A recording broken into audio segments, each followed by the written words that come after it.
ఈరోజు నేను LCM and HCF మీద చిన్న బేసిక్ ప్రాబ్లం 12కి 15కి 21కి ఎల్సిఎం అండ్ హెచ్సిఎఫ్ ఎలా కనుక్కోవాలో చూద్దాం. సో మనం చేసేటప్పుడు ఏదైనా ప్రైమ్ నెంబర్స్ తీసుకోవాలి.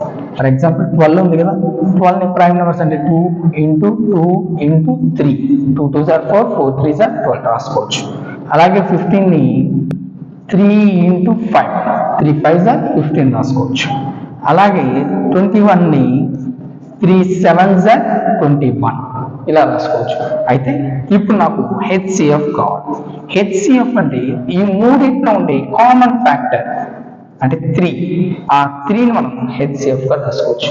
అయితే ఎల్సిఎం అంటే ఈ 3ని ఇలాగే రాసి మిగిలిన values 2 into 2 into 5 into 7. So 3 2s are 6, 6 2s are 12, 12 5s are 60, 420. So ఈ విధంగా మనం ఆన్సర్ రాసుకోవచ్చు.